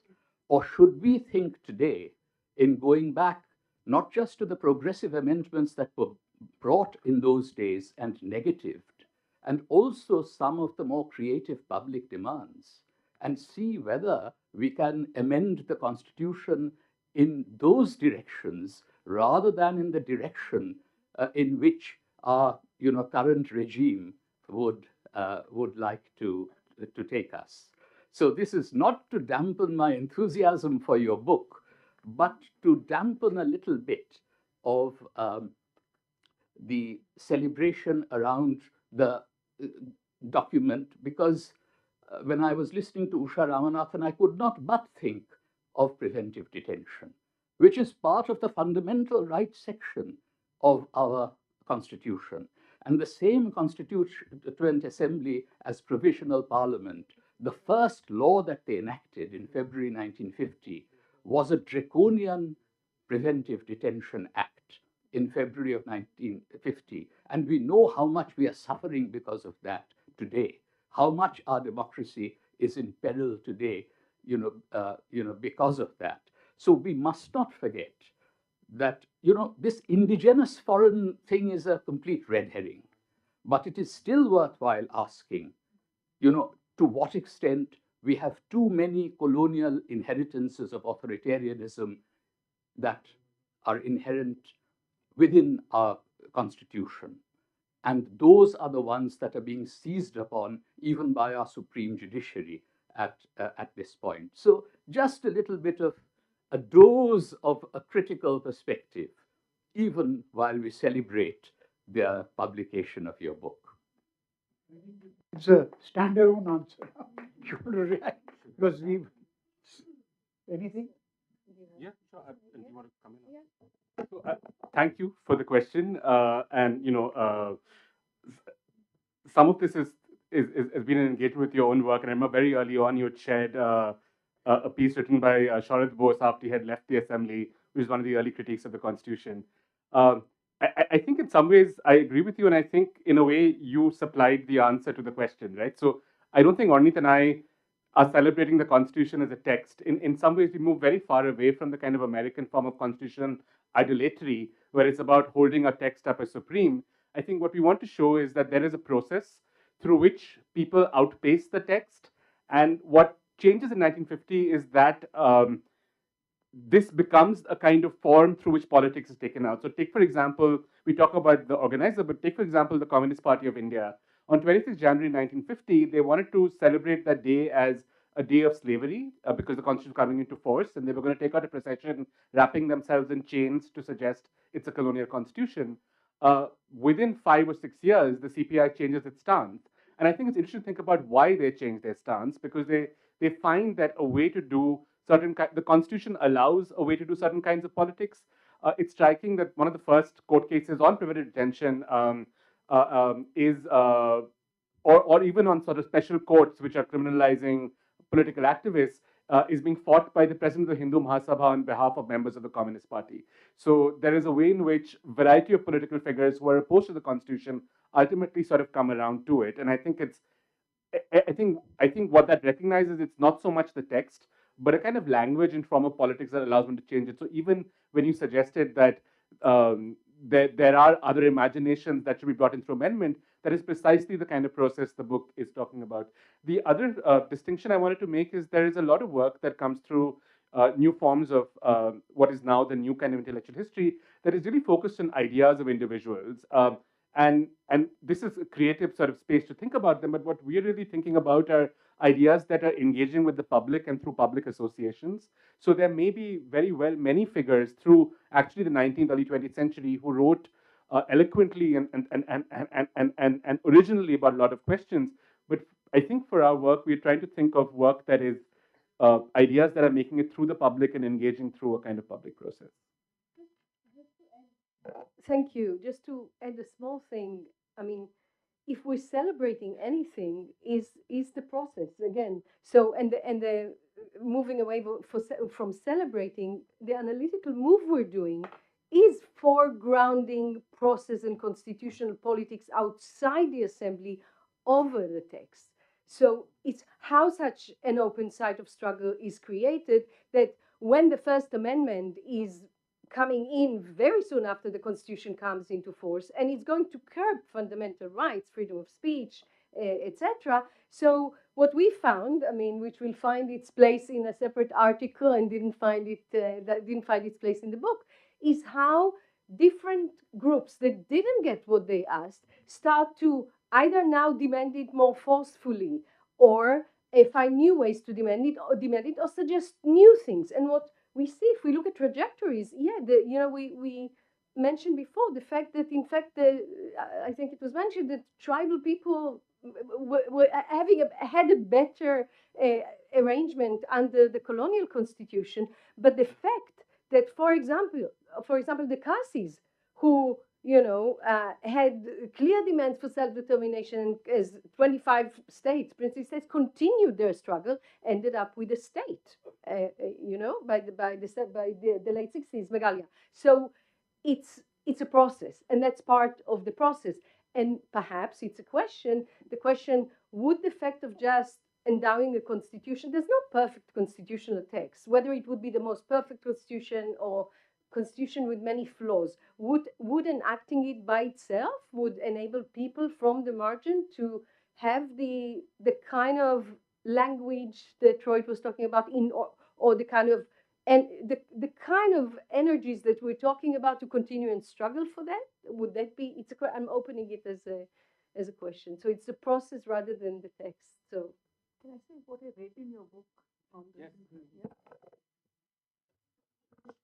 Yeah. I actually found it interesting. I mean, all that you said is fascinating, and I'll maybe go back and read it again. But there were some things that I found. For instance, one observation is that there is an excitement that both of them seem to have that people have spoken and they've discovered it in the archive. So that excitement comes through in the book, and I think it's fine to be excited by that. It's rather nice. There is also the idea of the underdog. And so there is a way in which the Constituent Assembly and those who are running it are the bullies and people are the underdogs. And so they are speaking and they are, you have to listen. There is a little bit of that, underlying it. And I think it's okay. It's okay to. But there is when you say, was any of that accepted?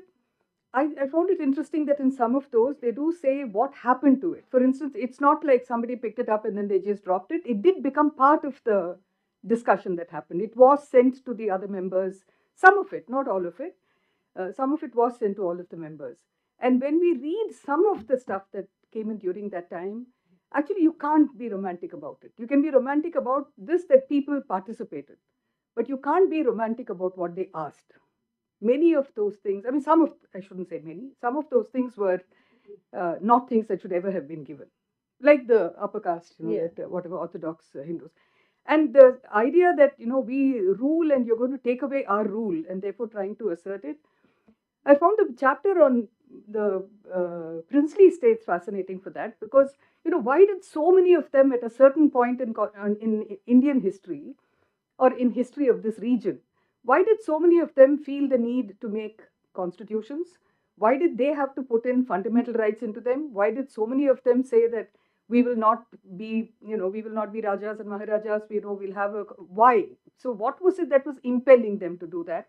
And how much did that have to do with, all these privileges getting lost so soon after? So there is, what they give, provides a kind of one more little thing that you can plug into trying and understanding the next step. So I didn't see it as a complete and concluded text. I saw it as something in which we read many things. And I think even the idea of the Constitution is not as text. The idea of the Constitution is as it is lived. So there are many parts of the Constitution that even lawyers wouldn't have read at all. In law schools, it's not like the whole Constitution is read. There are only some parts of it which are read. And then suddenly it becomes important and then it comes to life and then everybody, talks about it. So it is interpretative and it depends on who's offering an interpretation and at what point in time and who's going to listen and what they do with it. So in that sense, to say that in the making of the Constitution, there were certain kinds of ways in which people saw that they could be engaged. And I really still find it fascinating. I'm sure there was a reason why that when the British were tom-tomming their, saying all of you come in and participate, nobody did, that it doesn't seem to have been a sense of ownership about it. Maybe, I don't know. But hypothetically, maybe they didn't have it. But they did have, they felt that they could demand it of people because we're all becoming independent together and we have to make this decision together. So that sense of ownership, I think, comes rather well in this. But it's a good basis, I felt, to start looking. I mean, we should allow authors some excitement and some romance, but we may not share it. Can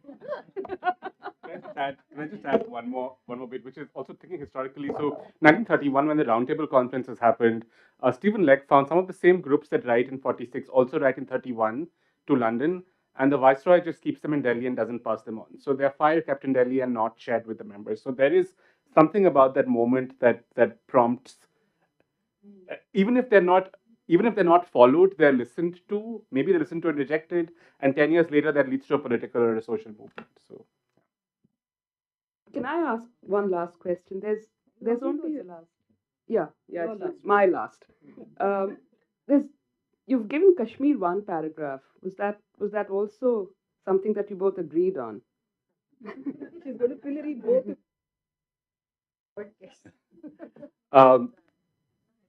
So I mean, the Kashmir, initially the section on princely states was going to look at Kashmir, Hyderabad, and Manipur. And I think by the time we got to writing it, we realized that, in a way, what was least known about was Manipur and was most surprising to us was Manipur.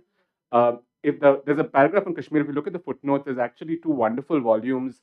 One by the German journal VRU, written largely by Kashmiri legal scholars who have analyzed, so Zaid, Deva, the other names on the list, who are really writing a kind of new history of Kashmir's constitutional processes, taking both the assembly and the creation of Article 370 seriously, and we would encourage people to read that.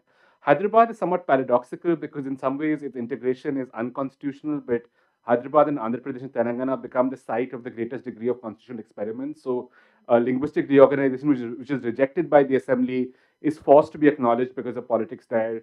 It files a really large number of writ petitions, even though Hyderabad is the only princely state that doesn't get any representation in the assembly. It's imposed by diktat. Kashmir actually has 4 representatives in the assembly who sign on to the constitution. Hyderabad doesn't. But it creates an alternative story. And also there were a couple of books that came out about Hyderabad by Rama Mantena and forgetting the other name at the same time, which sort of address some of these questions. At this time, I think it's fascinating that all those discussions on Kashmir left Ladakh out.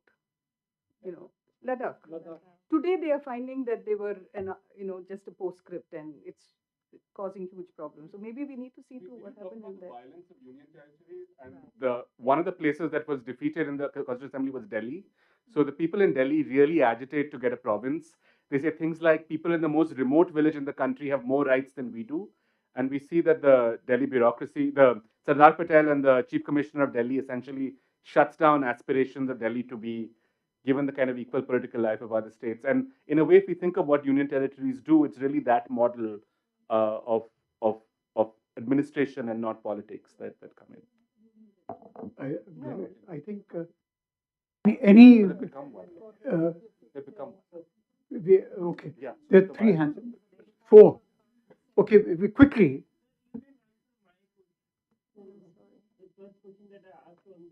The encroachment between of the judiciary in terms of the constitution being valid on one.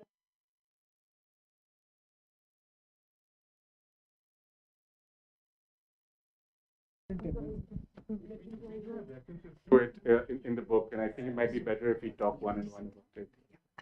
But about the election commission, just to say about the election commission, actually, this is the one instance, Professor Boss, this is one of the instances with the greatest constitutional promise, universal franchise. It was the experience with people, struggles and petitions on the ground that brought to a very radical change in the constitution at the very end of the debates of a central election commission. The idea was totally different, right? Imagine India, every state has its own election commission with its own rules, etc. That was the original idea. So, we have bits about people's demands about election franchise. Can we just take 3? We'll have to close then. Just 3 questions. Yeah, go ahead. In chapter 2, you both describe how the early publication of the confidential subcommittee questionnaire catalyzed the public participation.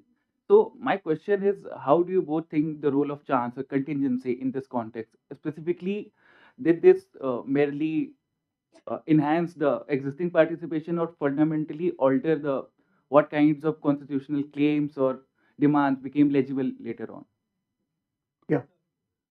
Yeah, go ahead. Pick up the mic at the back. Yeah. Thanks. Oh, that's easier. Thank you. Hi, thanks. I've been enjoying reading a book. I'm not finished. It's big. I had 2 things to ask. One is I wanted to ask Ornit particularly because in your first book on elections and democracy, one particular category that's missing, and you acknowledge it, is women, right? And so I wanted to understand what particularly leads to the consensus or across these identities when it comes to this book and this work and the constitution that was missing when the elections were happening. Why do people feel more stakes around, and different people feel more stakes around this than around the elections? And that's kind of tied to what the person in the previous round kind of asked about, people kind of speaking across to each other, right? And I'm just wondering, because that seems like an important question, because there's a difference between being a public and being a people, right? And there's a difference between being people and being we the people. And I think that trajectory is what separates, say, the CA moment from this moment that you are all discussing, because there's no we the people, it seems, in the book. And so I was wondering if you wanted to disaggregate some of these questions, because they're really tied to the question of sovereignty, right? Like, so you are saying that these people are not, the Constituent Assembly did not feel the need to invite these people. These people are uninvited, and so it's not built on legitimacy of these demands, right? And so I was wondering if you wanted to disaggregate some of these things for us, right? Like the question of the public versus the question of the people versus the question of sovereignty. And the last just quickly, okay.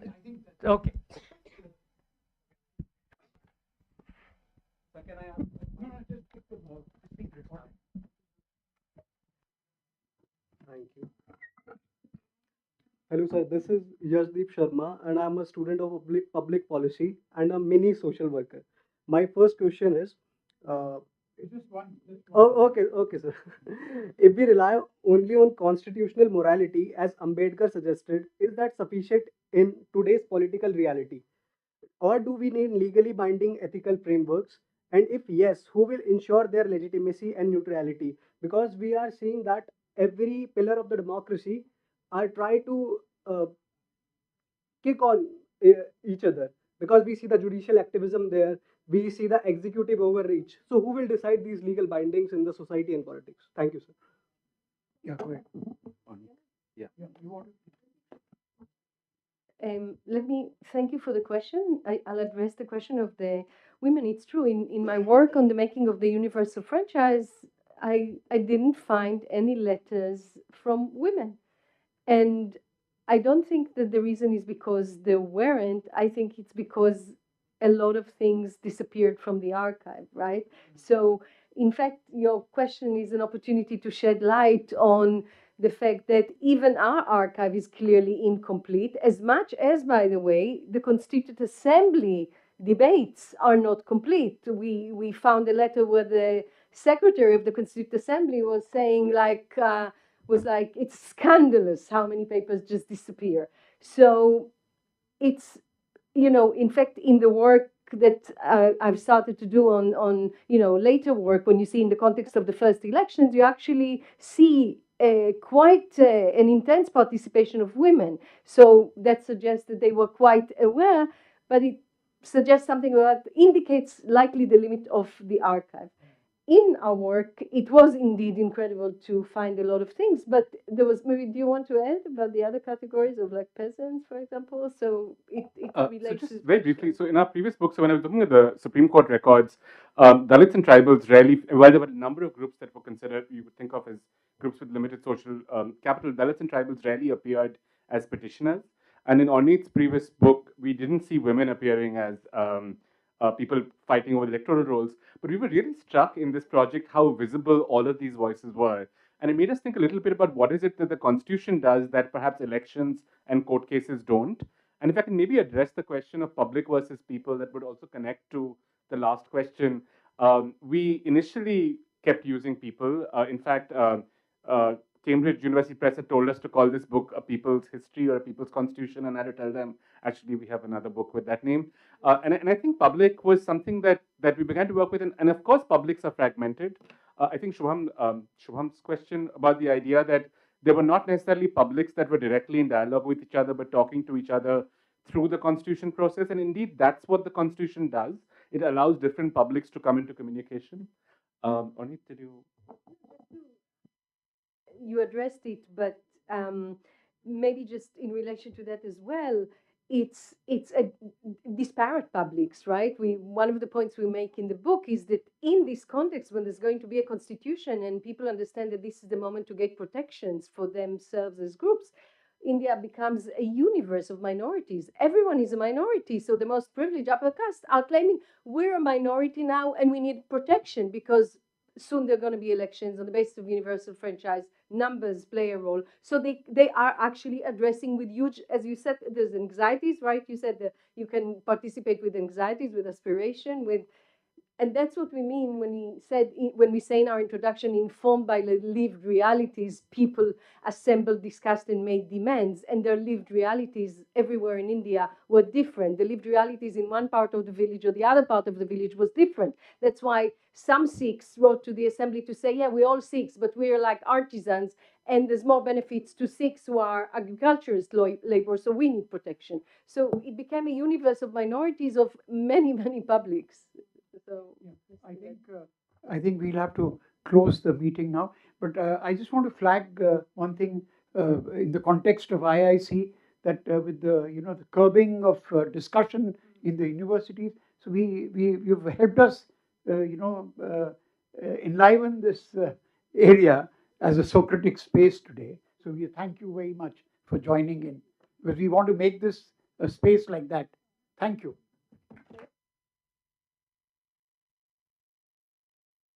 Okay, yeah. Pick the book up. Yeah, is there Pooja? Pooja, can you take a? Okay.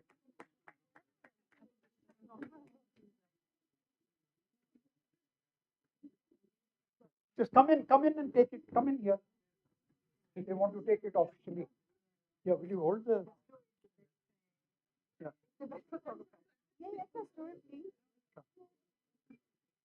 Yeah, just one second. Yeah.